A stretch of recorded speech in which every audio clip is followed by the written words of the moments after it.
I was 10 when I met Caleb for the first time. He was the boy who lived next door to my grandmother's old cottage in Seaview Hills, a sleepy little town that smelled like salt and bread and sounded like cicadas and creaking swings.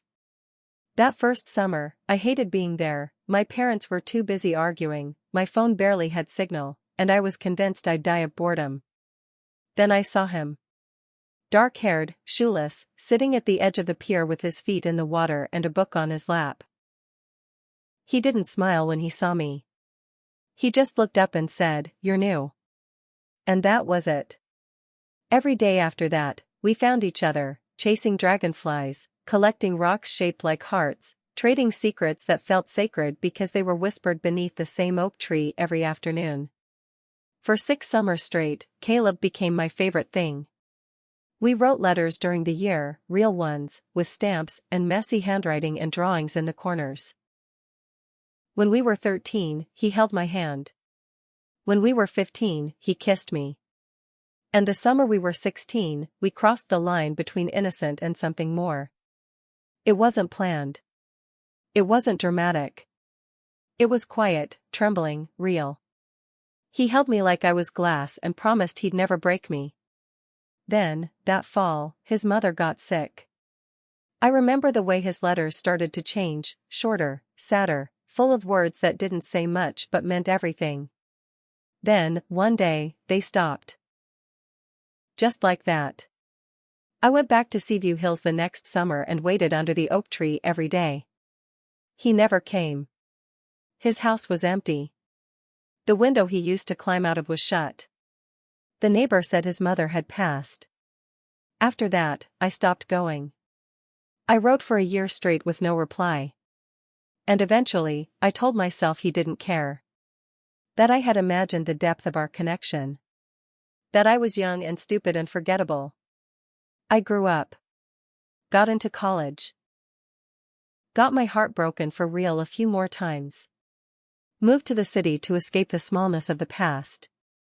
But I never let anyone quite in the same way. Not completely. Not the way I had let Caleb. I thought I'd buried that chapter for good, until 3 days ago, when I moved into my new apartment. I was balancing a box of plates on one hip and my laptop on the other when the elevator doors opened, and I walked straight into someone tall, solid, and vaguely familiar. My eyes met his. I felt the world freeze. I knew those eyes. I knew that scar above his brow, the one I had watched him get after falling out of a tree at 12. "Caleb?" I breathed, stunned. His body tensed. He looked at me like I was a ghost. Then something shifted behind his eyes. And he said, flatly, "Sorry. I think you have the wrong person." Then he walked past me like I meant nothing. Like I had never meant anything. I stood there in the hallway, chest heaving, the sound of my heartbeat drowning out the city noise. That night, I couldn't sleep. I knew it was him. I'd know him in any lifetime. And the worst part? He knew me too. But he still walked away. For 3 days, I tried to tell myself I was wrong. That maybe it wasn't him. That maybe grief and time had twisted my memory into something hopeful and foolish. But then I saw him again. This time in the laundry room of our building, casually folding dark t-shirts with those same long fingers that used to press flowers between the pages of his sketchbook. My heart flipped when he looked up and locked eyes with me, but unlike last time, he didn't pretend not to know me. He just stared, silent, heavy, unreadable. "You're Caleb," I said, my voice quiet. It wasn't a question. "You're the boy who disappeared." He didn't answer. Just folded another shirt. I took a breath, trying to still the storm in my chest. I waited. I wrote. You never answered. His hands slowed, but he didn't look at me. I know. Then why? That broke him. He dropped the shirt and leaned against the washer, eyes on the floor. "Because everything changed after she died," he said, and his voice sounded like it had been buried under years of silence. "My mom was the only thing keeping me sane. After the funeral, my dad packed us up and moved across the country overnight. I didn't even get to say goodbye to anyone. He burned the letters. I blinked, stunned. What?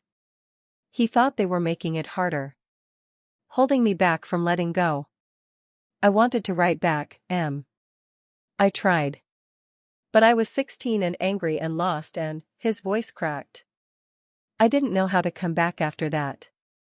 Hearing my name from his lips after so long was a punch to the gut. I stepped closer before I could stop myself. You could have come back.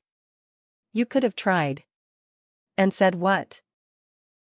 He asked, looking at me now, eyes wide and wounded.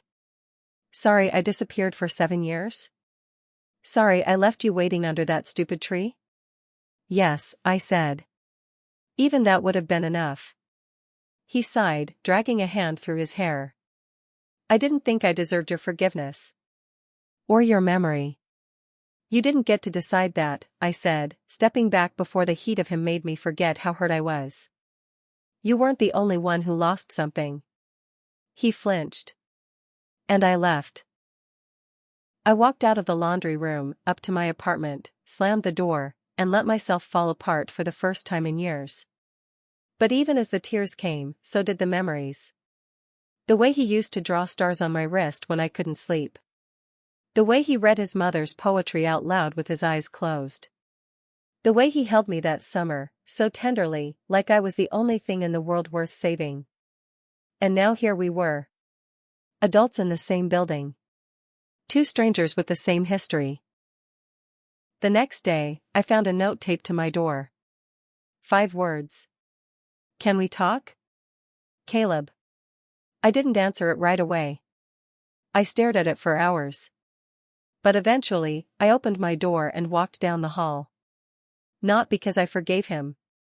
Not yet. But because deep down, I didn't want to be the girl who slammed the door forever. I wanted to hear him say the words. I wanted to look at him and ask, was I ever real to you? And more than anything, I needed to know if I still was.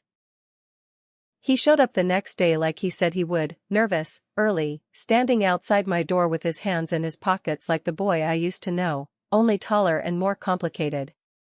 I let him in without a word. We sat on opposite ends of the couch, and for a while, neither of us spoke. He looked around the apartment, eyes catching on the stack of books by the window, the framed photo of my grandmother's house, the chipped mug he once drank cocoa from in Seaview Hills. You kept it, he said softly. I followed his gaze to the mug. I didn't keep it for you. I know, he murmured. But I'm still glad you did. I sighed, pulling my knees up to my chest. You want to talk? Then talk.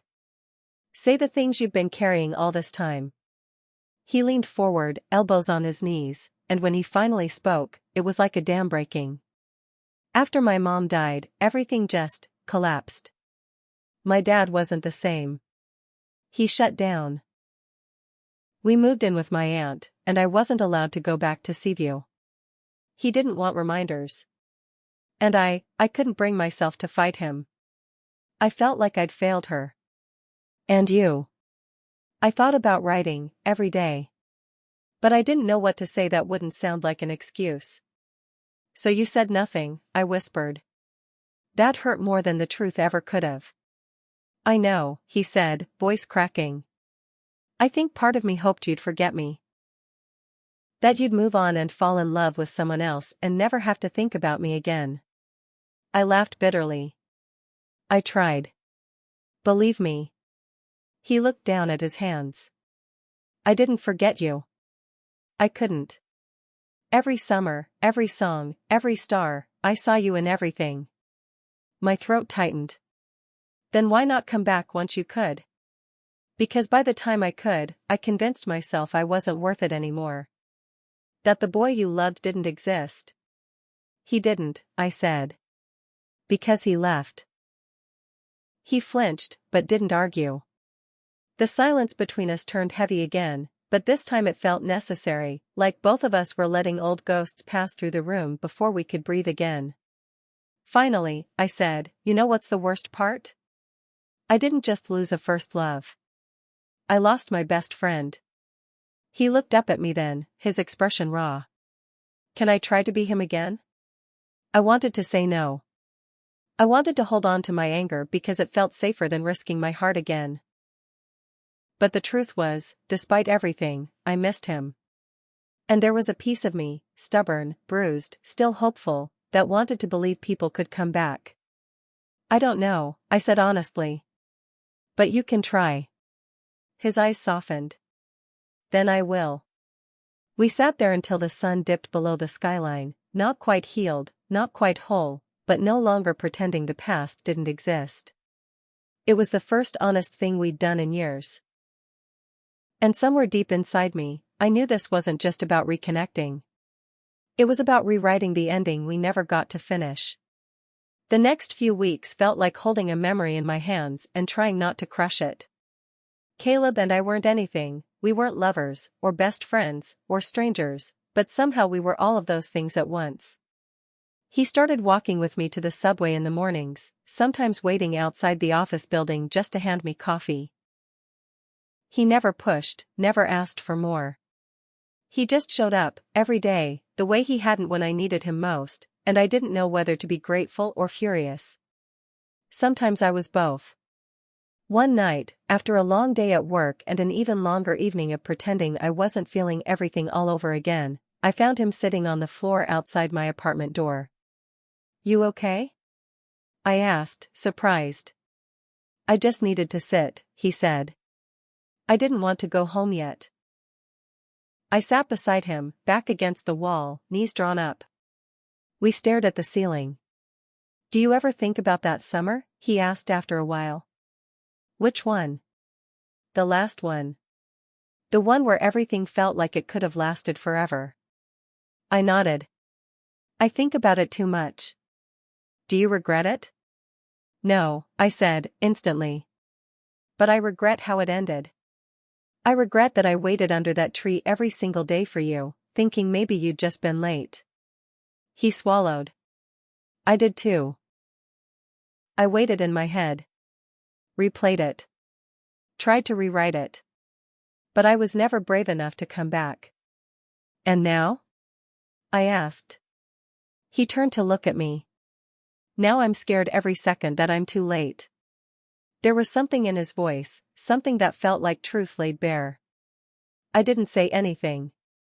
I just let him sit there beside me, shoulder brushing mine, breathing the same air we used to share when we were too young to know what love really was. It wasn't always soft between us. Some days I snapped at him. Some days I ignored his texts.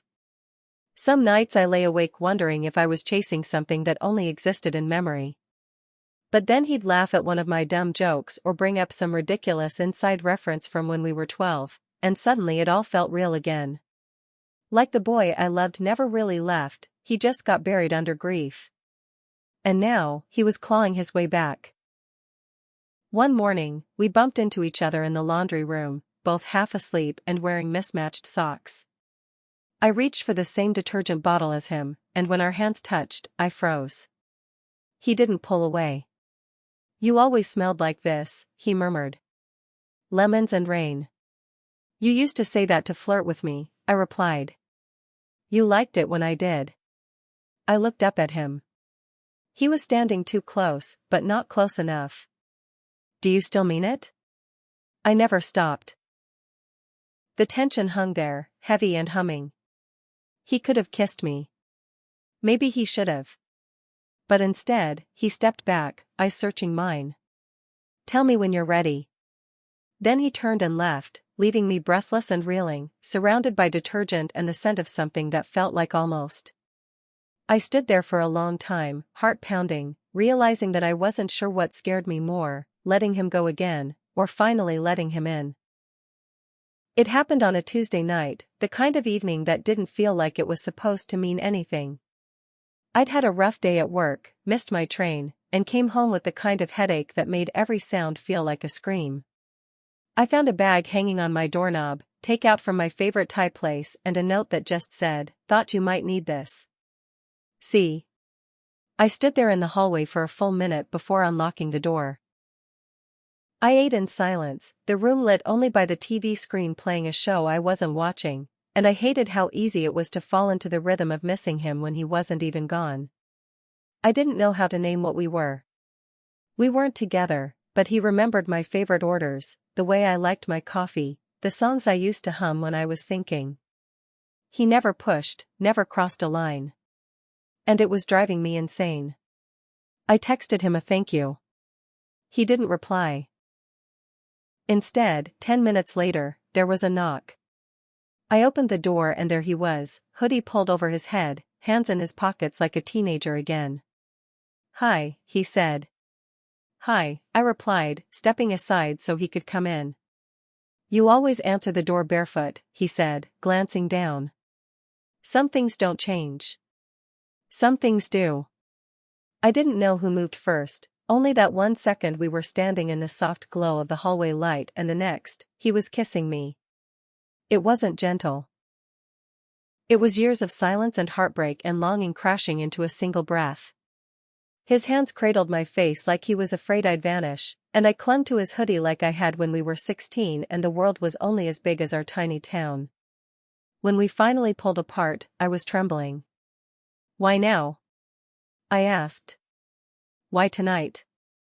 "Because I couldn't stop thinking about you eating alone," he said. "And because every day I don't tell you how I feel, it eats at me." "And how do you feel?" I whispered. He looked at me, eyes soft, voice low. "Like I've loved you since I was 10 years old. And I'm tired of pretending I don't still." I exhaled slowly. "You hurt me, Caleb." "I know," he said. "And I will spend the rest of my life trying to make up for it, if you let me." I wanted to believe him. But trust wasn't something that could be rebuilt in a single kiss. Still, I touched his cheek, the way I used to, and said, "Then stay. Just for tonight." He nodded. We didn't sleep together. Not yet. We just lay on the couch, tangled under a blanket, my head on his chest, his fingers brushing my arm like he couldn't believe I was real. I fell asleep listening to his heartbeat, wondering if maybe, just maybe, this time the story wouldn't end with goodbye. After that night, everything shifted, but not in the dramatic, movie scene way I expected. There were no grand declarations or fireworks. Just small, quiet things. Caleb started texting good morning before I woke up, and I found myself looking for his name every time my phone lit up. He walked me home more often than not, sometimes with 2 coffees in hand, sometimes with silence, and that silence wasn't awkward anymore. It was comfortable, full of weight and unsaid things. We still weren't defining anything, and that terrified me. I wanted to ask what we were, where we were going, but I was afraid that asking would shatter whatever fragile thread we were balancing on. But the more time we spent together, the harder it became to ignore the pull. One evening, he came over with his laptop and a ridiculous grin. "I found something," he said. "What?" I asked, sipping from my wine glass.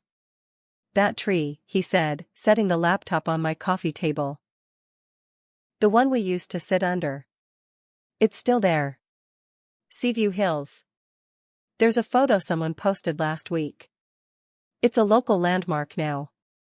My breath caught. "You looked it up?" "I've looked it up every year since I left," he said quietly. "I just never had the courage to go back." "And now?" He looked at me.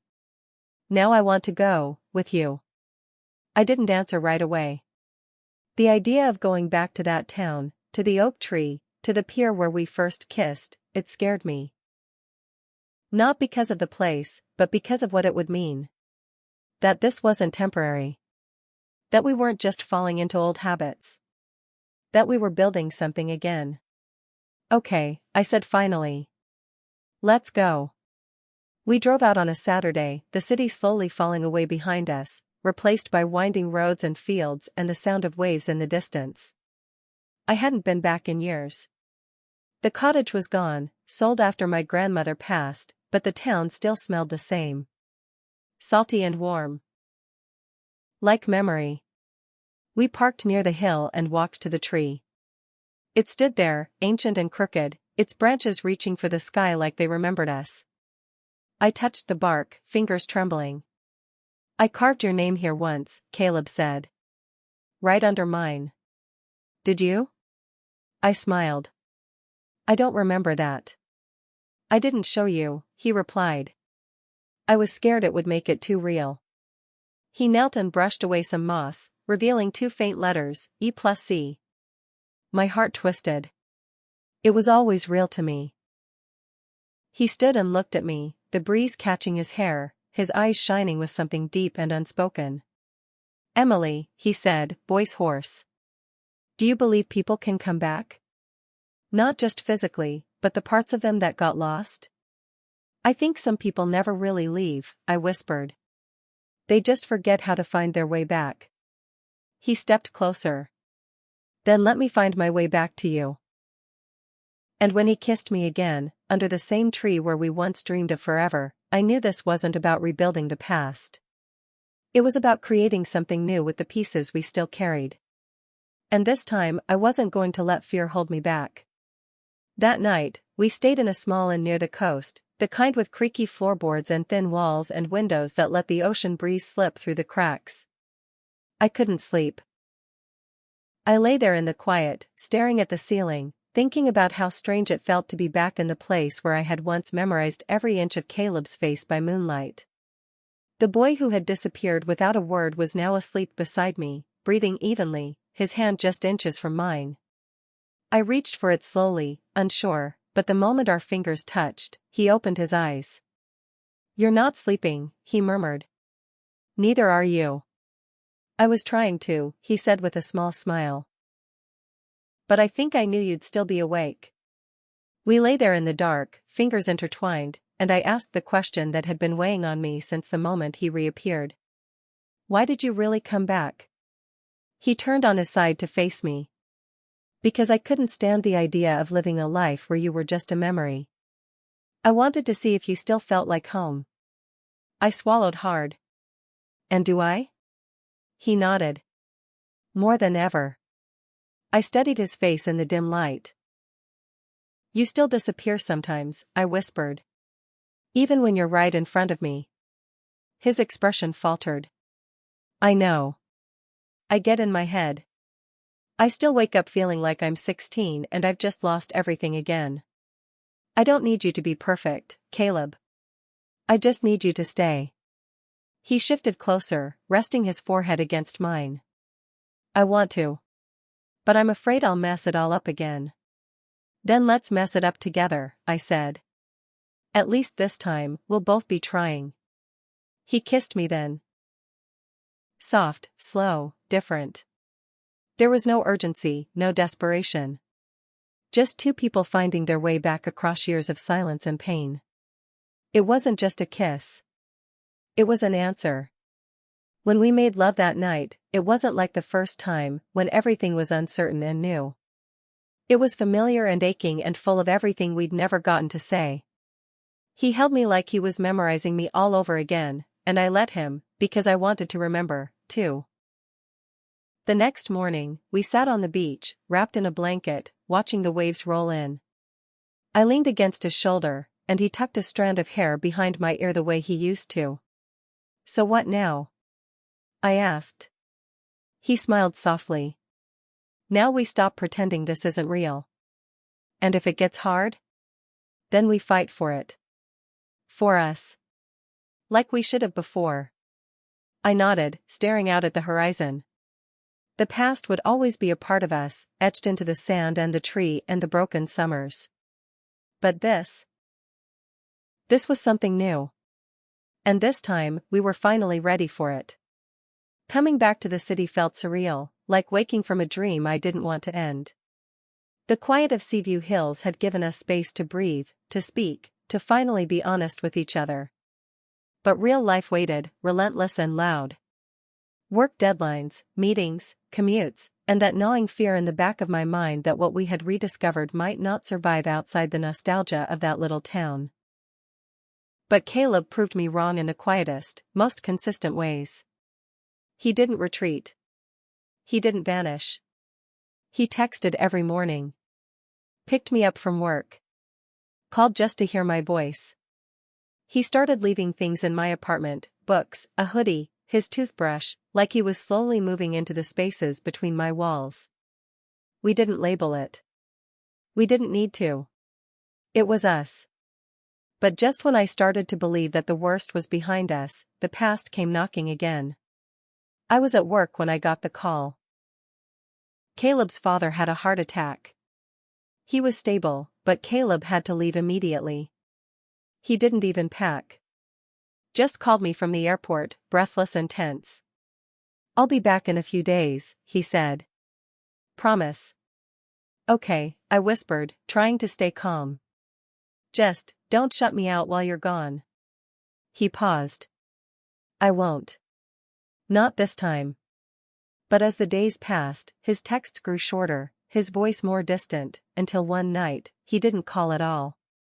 My chest tightened with old fear. I told myself it was stress. That he was overwhelmed. But a part of me panicked. I stayed up that night, replaying every moment we'd shared, every kiss, every word, every promise, and I hated how easily love could tip into doubt when it came to him. When he finally called the next afternoon, I almost didn't answer. He said, his voice low, "I'm sorry." I shut down again. It's just, seeing him like this, it pulled everything back. I felt like I was 16 again, and all I wanted to do was run. "But you didn't," I said quietly. "You called. That's something." "I don't want to lose what we have," he said. "Even if I don't always know how to hold it." "Then just keep showing up, Caleb," I said. "Even if it's messy. Even if it's hard. Just keep choosing us." He was silent for a long time. Then, "I will." When he came back a week later, he didn't say anything when I opened the door. He just pulled me into his arms and held me like he was anchoring himself to something solid. We didn't need to talk about it. Because I understood now, Caleb wasn't the boy who disappeared anymore. He was the man trying to stay. And that was enough. For now. Fall crept in slowly, brushing the city with cooler winds and golden light that filtered through the windows just right. Caleb spent more nights at my place than his own now, and somehow, it never felt like too much. He'd cook breakfast in his boxers, hum while brushing his teeth, fall asleep with his hand in mine like it was the only way he knew how to breathe. And still, we didn't use the word together. We didn't need to. Everyone around us could see it, coworkers, baristas, the old woman in 3B who kept winking at me when she saw him leaving in the mornings. It was so good, so real, that I should have known something was coming. One night, after dinner, we were lying on the couch watching a movie when his phone buzzed. He glanced at it, and I saw the way his body tensed. "Everything okay?" I asked. He hesitated before showing me the screen. "A message from an unknown number, it's time you tell her the rest." I felt my stomach drop. "What does that mean?" He sat up slowly, running a hand down his face. "There's something I didn't tell you. About why I really left. Why I didn't come back even when I could have." "You said it was your dad." "Grief. Fear." "It was," he said, "but there was more." I waited, bracing myself. My mom's death wasn't just sudden. It was messy. There were rumors. Accusations. My dad, he was involved in things. Illegal things. When she died, there was an investigation. I found out things about him I wish I hadn't. Dangerous things. And there was a deal, if I stayed quiet, we could leave clean. But I had to cut ties with everyone, including you. I stared at him, stunned. "You never told me any of this." "I thought I was protecting you," he said. "I was just a kid, Em. I didn't know how to explain any of it. And then, when it was over, I was ashamed. I didn't want you to know what I came from. So you just left me to think you didn't care?" My voice cracked. He reached for me, eyes full of guilt. "I cared too much. That's why I stayed away." I stood up, heart pounding. You should have trusted me. You should have told me back then. I know. And I hate myself for it every day. Silence filled the room. I turned away, wrapping my arms around myself, trying to process it all. Do you still keep secrets from me? No, he said. That was the last one. I swear. I looked at him, at the boy I once knew and the man he had become. Flawed, bruised, but here. Okay, I whispered. But if we're going to do this for real, it has to be built on truth. All of it. He stepped closer. Then I'll give you all of mine. And this time, when he held me, I didn't pull away. Because love doesn't mean forgetting the past. It means facing it, together. We didn't break after that night. We cracked, yes, but instead of shattering, we finally let the light in. It took time. I had questions. He had guilt. We argued more, but we also laughed more. And slowly, we stitched the broken parts back together with truth instead of memory. Caleb stopped holding back. He told me everything. About the investigation, the people who threatened his family, the sleepless nights wondering if reaching out to me would drag me into something dangerous. I told him about the years I spent blaming myself, wondering what I did wrong to make him leave. We cried for the teenagers we used to be. And then we let them go. Love in childhood is soft and warm and full of promise. Love in adulthood is different. It's messy and painful and real. It's choosing someone even when it's hard. Especially when it's hard. That winter, he asked if he could move in officially. No more toothbrushes in travel bags or hoodies flung over chairs like he was testing the waters. He looked me in the eyes and said, I want to be your home, not your visitor. And for the first time in my life, I believed him. We returned to Seaview Hills in the spring. Not as kids, not as ghosts, but as two people who survived the unraveling and found each other again. The oak tree still stood tall, carved initials faded but visible, like it had been waiting for us. Caleb held my hand and whispered, Do you believe in second chances? I smiled. I believe in this one. He kissed me under that tree again, gentle, certain, everything it wasn't the first time. And when he pulled away, he didn't promise forever. He didn't have to. He just said, I'm not going anywhere. And he never did. We didn't try to rewrite the past. We just started a new chapter. One where we chose each other every day, not because we were kids who didn't know any better, but because we were grown, and we knew exactly what it meant to stay.